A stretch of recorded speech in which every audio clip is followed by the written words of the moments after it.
biota. Salah satunya yang mau kami cari hari ini adalah teripang.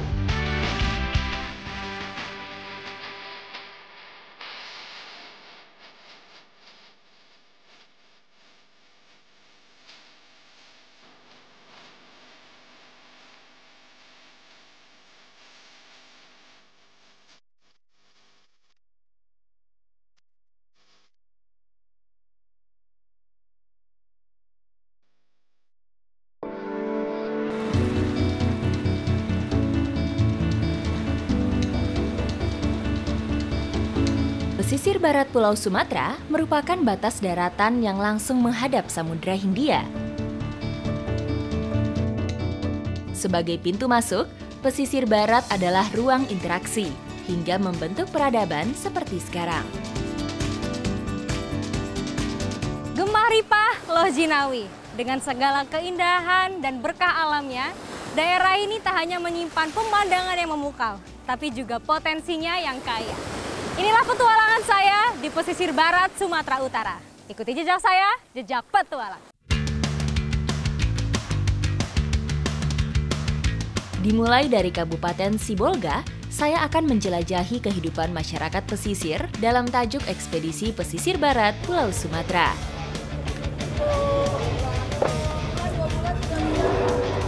Dikenal sebagai kota ikan, setiap hari ribuan ton ikan berlabuh di pelabuhan Sibolga. Menegaskan jika kota ini adalah salah satu urat nadi perikanan di Pulau Sumatera. Wow, besar banget ini ikan-ikan hasil dari perairan Sibolga. Nah, inilah suasana kesibukan di PPN Sibolga. Salah satunya adalah bongkar muat ikan. Dan tentunya hari ini saya akan mengikuti keseruannya. Ikuti jejak saya, jejak petualang. Nih bang, berat banget, aduh. Pelabuhan Perikanan Nasional atau PPN Sibolga merupakan salah satu pusat aktivitas perikanan utama di Sumatera Utara. Pelabuhan ini menjadi sentra penting dalam proses bongkar muat hasil tangkapan ikan yang memainkan peran vital dalam perekonomian lokal. Pak, berat banget, wow. Pelan-pelan. Nah, kalau yang ini, yang di dalam drum ini adalah ikan-ikan milik pribadi, milik nelayan yang memancing. Dan ikan-ikan ini nanti hasil penjualannya itu tidak masuk ke TPI, tapi milik pribadi oleh bapak-bapak ini.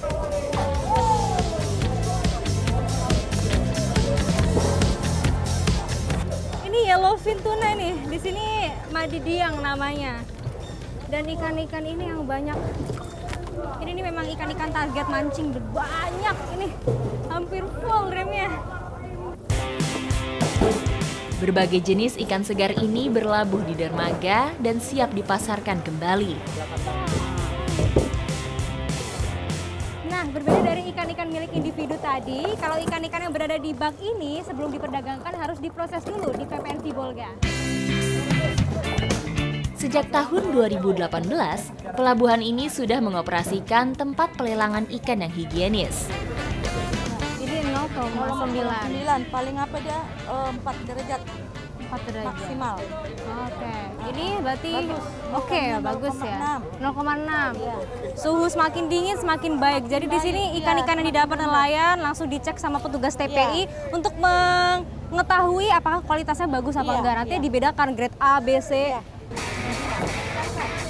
TPI higienis ini bertujuan untuk memenuhi standar mutu ikan yang lebih tinggi, sekaligus memberikan nilai tambah bagi nelayan serta pelaku usaha perikanan. Nggak cuma suhu, tapi juga ada dicek dulu bagian badannya, lendirnya, kemudian matanya. Tapi masih bagus ya, Bu? Bagus. Kita cium dulu, masih khas nggak bau ikannya. Oh gitu. Kita harus cium dulu ini. Nah, masih khas bau ikannya, belum Masih bau khas, busuk. Gitu loh, masih bau ikan segar.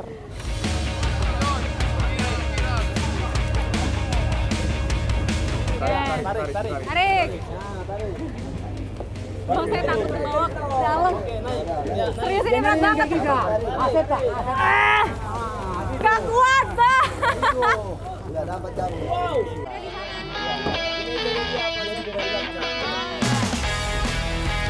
Saat kapal-kapal nelayan mulai berlabuh, kesibukan di pelabuhan ini semakin meningkat.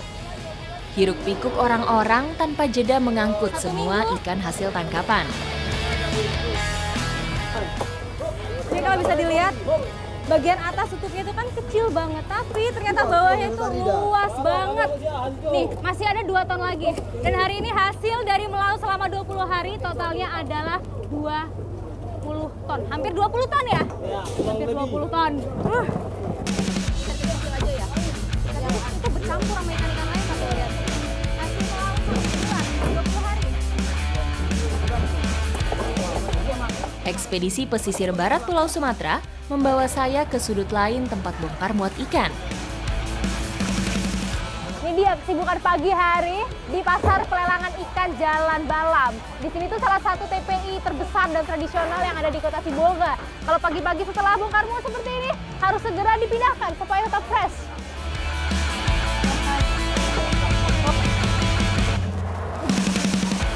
Oh, beratnya.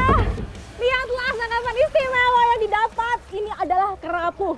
Tapi ukurannya nggak main-main, ini besar banget. Mungkin ini kerapu terbesar yang pernah saya lihat dan mungkin kalian lihat juga. Beratnya sekitar 8 kilo. Ikan-ikan segar inilah yang membuat para penjual dan pengepul rela beradu cepat untuk mendapatkannya. Ah, berat banget. Ayo, Bu. Bu, belum selesai. Ah, kuat nggak ya kita? Wow, Wonder Woman kita, Bu.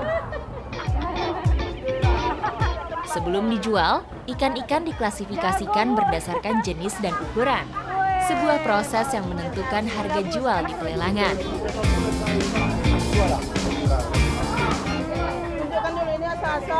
Ada ikan aso-aso, ada ikan lencis, ada ikan kembung juga.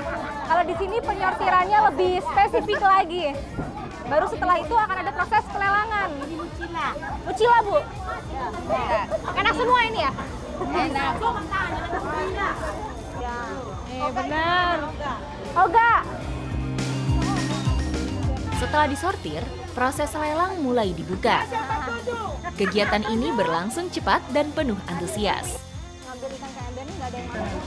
18 tenggiri PC. 5 sepri. Langsung laris. Menjadi satu kan ini. Dapat tenggiri ini. Sudah terjual 47? Sudah. 47. Oke. 25, Bu. Ada yang mau nggak 25? Ada yang sanggup.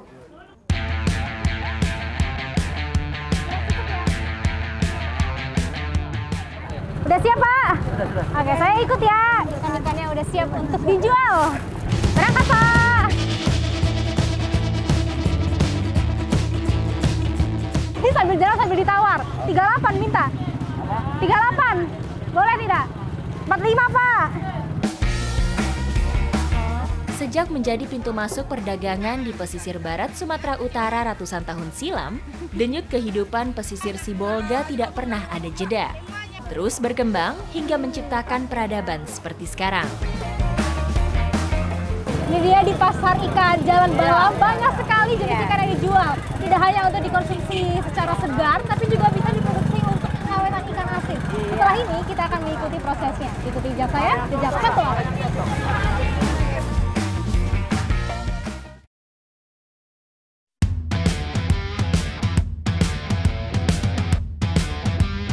Hasil tangkapan pesisir barat Sumatera melahirkan turunan yang memberi identitas lain bagi masyarakatnya.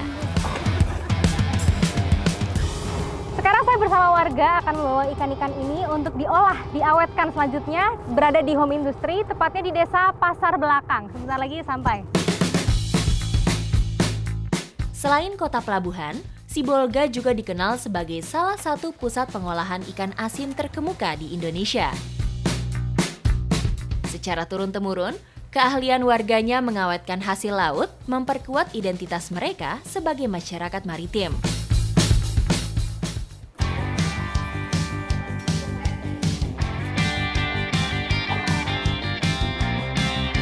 Ini adalah proses pembuangan dari kepala, kotoran, kemudian sisik. Terus juga harus dibelah seperti ini. Nih. Lumayan ya, Kak, untuk pemula. Emang sulit, harus teliti banget dan hati-hati.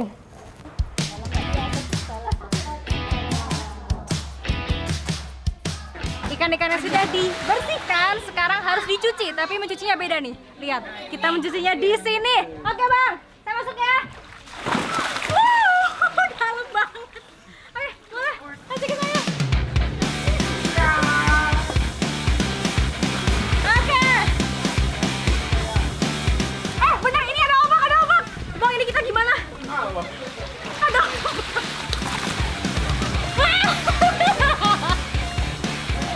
Wow, ekstrim banget mencuci ikan di sini ya. Tapi tujuannya justru supaya lebih cepat, lebih simpel juga. Dan katanya kalau di sini ikan asin dicuci pakai air biasa itu kurang enak, harus pakai air laut.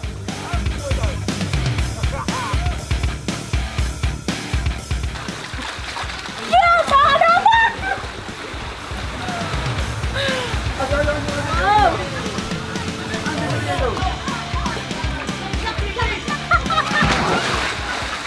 Tapi seru sih ini, asli seru, penuh tantangan.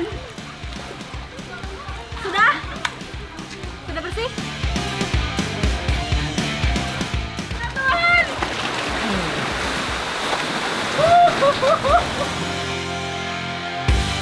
Saya lebih milih di laut lepas daripada begini. Kita nggak ada es, nggak tahu kemana-mana. Tapi ini justru sensasinya, kita harus benar-benar hati-hati sama fokus nyucinya biar bersih.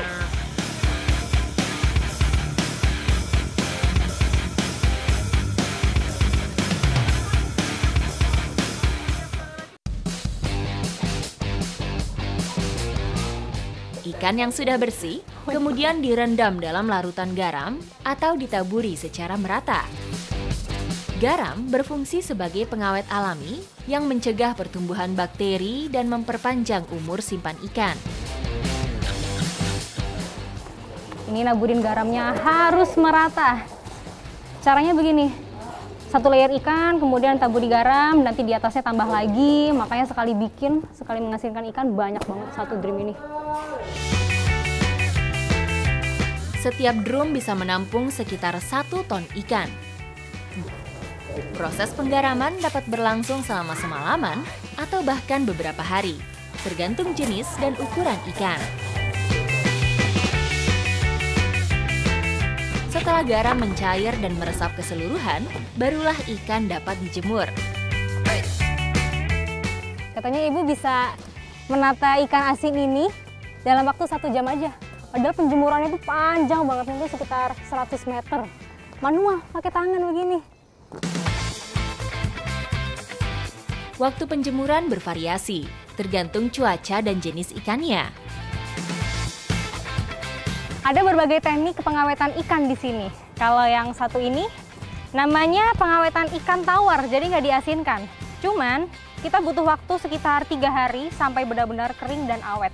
Sebenarnya sesuai selera mas ya, dari pelanggan maunya ada yang asin, ada juga yang tawar.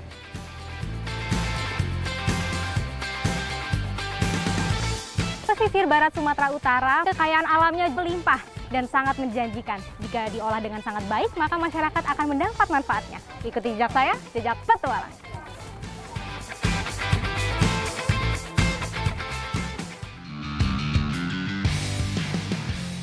Ekspedisi pesisir barat Pulau Sumatera membawa saya ke gugusan Pulau Mursala. Keindahan alam bawah lautnya yang memukau, Pulau Mursala tidak hanya menarik bagi wisatawan, tetapi juga menjadi sumber penghidupan bagi masyarakat di sekitarnya.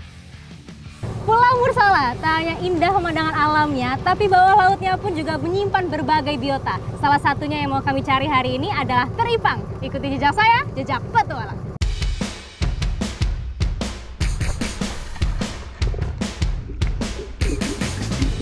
Teripang adalah hasil laut selain ikan yang secara turun-temurun menjadi ladang ekonomi bagi sebagian nelayan Sibolga. Karena yang kita cari adalah teripang karang, jadi otomatis kita harus melihat di sela-sela karang. Beragam, kedalamannya sekitar 2-5 meter.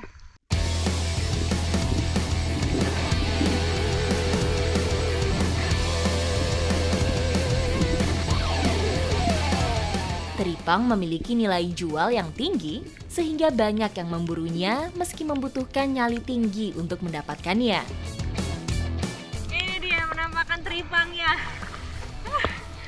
Di dekat-dekat karang ya Pak dapatnya? Iya, dekat karang tadi. Ini berbeda dari teripang yang biasanya saya dapatkan. Teksturnya itu lembut, tapi ini kulitnya kasar di bagian atasnya. Tuh, kalau dilihat-lihat tuh menyerupai terumbu karang juga.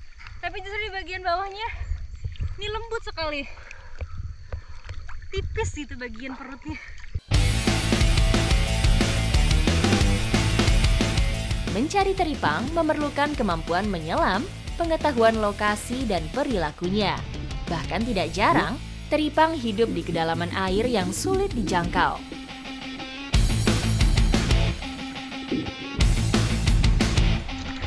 Saya dapat!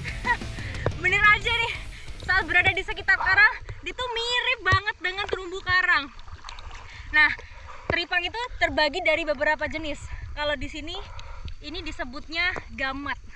Dan untuk memegangnya itu ada tekniknya. Kata Pak Buyung itu tidak boleh terlalu berada di atas air karena nanti dia bisa rusak. Jadi harus berhati-hati megangnya sama selalu berada di permukaan air seperti ini. Oke, kita kumpulin lagi.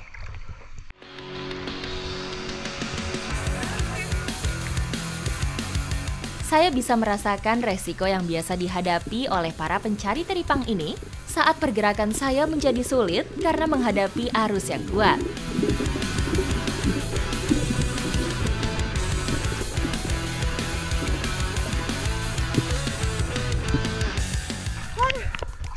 Dapat lagi!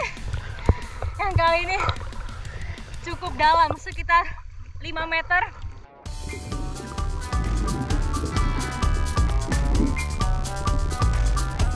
Meski begitu, risiko yang saya rasakan setimpal dengan pemandangan bawah laut perairan Mursala. Senang banget saya ngelihat clownfish di tengah-tengah pencarian, lagi berenang-berenang.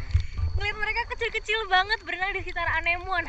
Jarang-jarang loh, apalagi bisa ngelihatnya tuh di perairan dangkal sekitar 2 meter. Cantik banget. Biasanya saya lihat anemon tuh warnanya orange, tapi kalau di perairan dangkal ini warnanya putih sedikit kekuningan. Yuk kita lihat lagi.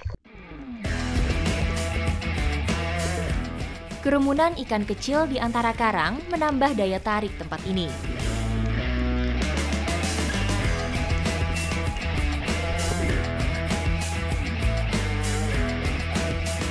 Ini sudah cukup, Bang? Udah nggak? Udah. Sudah ya. Wow. Ini dia hasil teripangnya sudah banyak sekali, dan setelah ini kita lanjut menepi saja untuk dilakukan proses berikutnya. Ayo Pak, ayo Bang. Oke.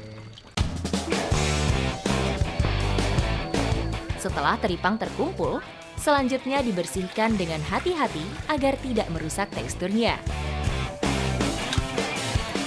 Teripang-teripang yang sudah diambil ini harus direbus, nggak boleh lebih dari 1 jam, karena kalau nanti terlalu lama isi perutnya itu bisa bikin perutnya ini hancur, meledak. Nah itu harga jualnya juga akan turun. Dibelah bagian tengah ini, tuh airnya keluar semua.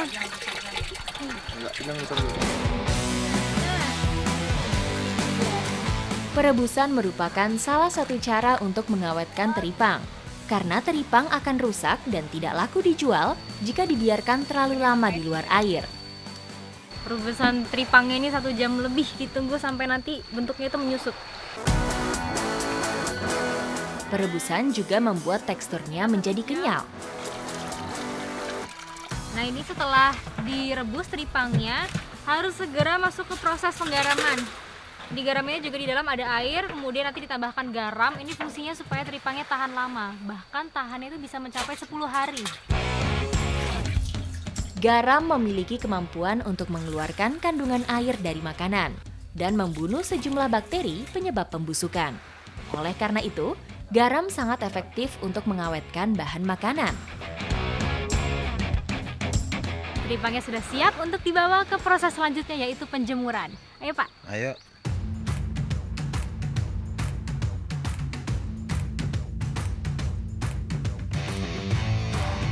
Jauh dari daratan besar, nelayan yang biasa melaut di wilayah gugusan Pulau Mursala tidak pernah khawatir akan kekurangan makanan. Perairan ini kaya dengan biota laut yang bisa dimakan saat melaut seperti sekarang. Biota laut ini memang banyak sekali yang bisa dimanfaatkan ya. Salah satunya ini nih, hanya menggunakan tangan kosong saja, tapi harus jeli. Karena dia ini sangat mirip dengan batu-batuan karang yang ada di sekitar sini. Dapat satu, kita kumpulkan. Nih Bang! Lola adalah sejenis siput laut yang hidup di terumbu karang. Kamu cak, nih, kita tambahin lagi. Wih, udah banyak ya. Lihat, kerang lalanya udah terkumpul banyak banget ini. Udah cukup kali ya Bang ya? Udah kedinginan juga ini kita. Jadi sembari mengangkat diri kita langsung ke tepian aja. Nih Bang. Oke.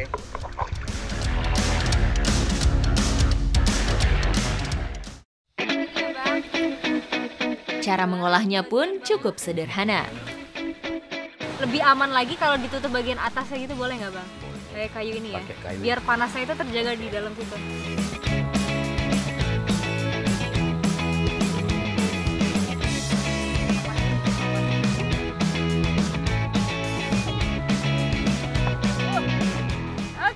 Saatnya makan.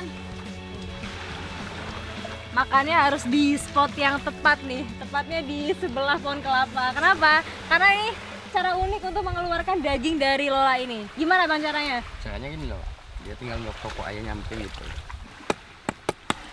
Udah keluar deh. Dicungkilnya pakai tangan, diambil Ya, langsung. tinggal tarik pakai tangan. Nah, itu dia. Saya berhasil. Proses pembakaran akan melepaskan daging dari cangkangnya, sehingga tidak susah untuk mengeluarkannya.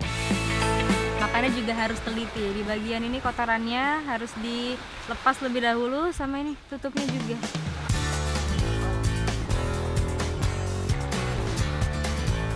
Dua ekor daging Lola sudah cukup mengganjal perut saya yang lapar setelah seharian berburu teripang. Nah, kerang Lola ini memang cocok banget dijadikan makanan alternatif, apalagi saat nelayan melaut. Saya juga hari ini ngerasain langsung nih ya Bang. Setelah ini saya akan kembali ke daratan Sibolga untuk mengikuti proses pengeringan teripang. Ini sebagian teripangnya yang sudah siap dikeringkan. Nih, walaupun yang saya pegang ini cuma sedikit saja, tapi jangan salah loh, karena harganya satu teripang ini itu bisa mencapai 150.000. Makanya saya bawanya harus hati-hati juga nih Pak. Iya. Seperti perebusan dan penggaraman, proses pengeringan juga berguna untuk mengawetkan teripang. Rata-rata penjemuran membutuhkan waktu sekitar 3 hingga 5 jam. Proses mengeringkan teripang memang luar biasa, banyak banget tahapannya. Setelah diasap ternyata harus dikeringkan dulu ini selama setengah jam untuk menurunkan suhunya. Karena nanti kalau terlalu panas bisa-bisa saat dikirim bisa mekar lagi ya Pak. Kadar airnya juga akan kembali jadi kurang bagus. Teripang biasa diolah menjadi beragam masakan, seperti tumisan, sup, atau masak saus. Potensi alam di pesisir Tapanuli Tengah itu memang luar biasa beragam banget. Hari ini saya juga sudah mempelajari bagaimana kehidupan masyarakatnya bisa mengolah dan memanfaatkan teripang menjadi produk yang nilai ekonomisnya tinggi. Tentunya masyarakat jika memanfaatkannya akan mendapatkan keuntungan yang luar biasa juga. Ikuti jejak saya, jejak petualang.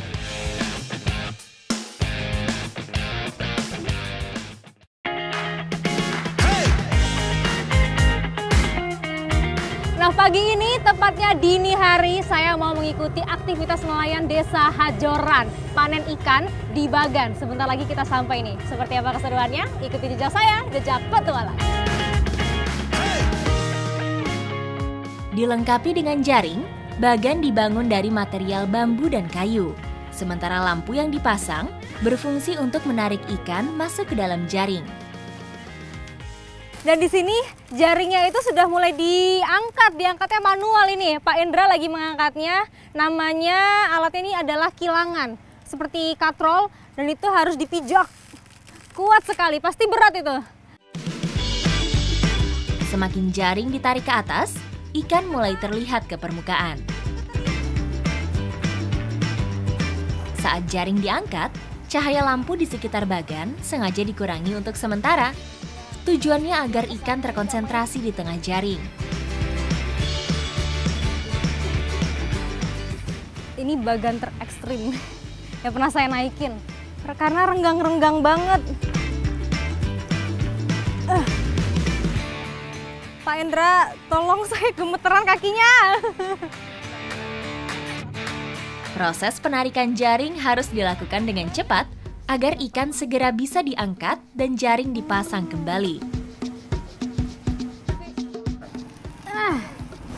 Ini jaring yang ini ya, seperti waring. Yang kecil-kecil gitu lubangnya, makanya ini berat banget. Apalagi lebarnya 14 meter persegi.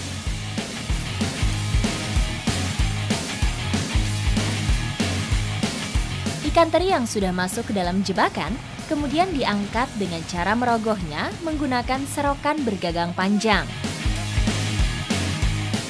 Berat banget, Pak Endra, hebat sekali serok hampir dapat semua ikannya. Kita lihat ada ikan apa aja nih, Pak. Coba ya. Simpan di keranjang dulu. Wes, makin kelihatan banyak. Ikan yang terjebak bukan hanya jenis ikan teri, ada pula ikan tangkapan sampingan lainnya. Di sini terlihat semakin jelas ada berbagai jenis ikan. Kalau yang ini ikan gari-gari. Yang ini ikan jumbo. Padahal lebih kecil tapi namanya jumbo karena dia punya ukuran bentuknya bulat, sedikit bulat. Dan ini nih yang nilai jualnya tinggi, yang pasti ikan teri. Lumayan sih ikan terinya, banyak.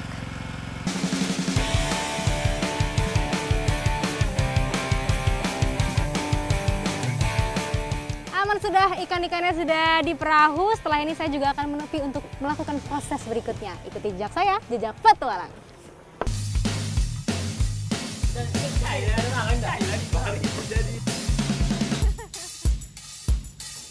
Nah, ini nih yang unik. Khusus untuk menyortir ikan teri di sini namanya mangapung. Sesuai namanya, jadi ikannya dimasukkan ke sini. Nah, ikan-ikan yang mengapung itu yang diambilin karena itu bukan ikan teri. Jadi kalau ikan teri itu justru lebih tenggelam ya, Pak. Selain untuk memisahkan ikan teri dengan jenis ikan lainnya, sekaligus untuk membersihkan sisa kotoran yang ada pada ikan. Dari atas nggak begitu kelihatan, begitu diaduk nih. Ikan terinya di bawah semua, so kan kelihatan. Tinggal ditunggu nih mana yang mengapung, kita pilihin. Selanjutnya, ikan diawetkan dengan cara merebusnya dengan air garam. Tungku perebusannya nggak main-main, besar banget, apinya juga panasnya kerasa sampai sini. Karena sekali merebus ini bisa sampai, ini 40 kilo ya Pak? 40 kilo teri basah. Proses perebusan dan pengasinan ikan teri ini dilakukan dengan hati-hati untuk menjaga kualitas ikan yang dihasilkan. Dengan cara ini, ikan teri dapat bertahan lama tanpa mengurangi cita rasanya. Setelah direbus ini aromanya gurih banget, saya jadi penasaran pengen coba. Kita cobain ya.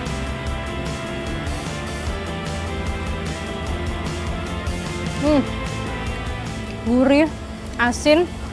Teksturnya lembut banget sampai tulang-tulangnya bisa dimakan. Oke, lanjut saya jemur ya, Pak. Setelah pengasinan, ikan teri kemudian dikeringkan dengan cara dijemur. Dijemur merata seperti ini. Sebelah sini juga. Dan nanti kalau sudah kering tuh ikan terinya bisa bertahan sampai berbulan-bulan tanpa pengawet, hanya dengan perebusan air garam saja. Proses pengeringan ini membantu menghilangkan kelembaban yang tersisa dalam ikan sehingga meningkatkan daya tahan penyimpanannya. Setelah dijemur nih ada proses selanjutnya namanya balik-balik. Ini alatnya. Ini unik soalnya waktu pembalikan pertama dari bawah dulu. Nah, pas ikannya terbalik nanti baru dari atas bisa juga. Intinya biar rata gitu ya Pak ya, ikannya merata. Keseharian nelayan pesisir barat Sumatera berperan penting dalam mendukung ketersediaan ikan sekaligus menjadi penggerak perekonomian. Karena dari sini, hasil tangkapan mereka akan dijual ke berbagai daerah sehingga mampu menciptakan peluang ekonomi lainnya.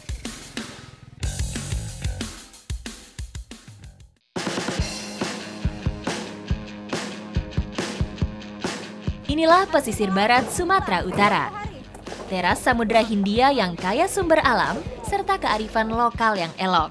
Semoga harmoni alam dan manusia ini senantiasa terjaga.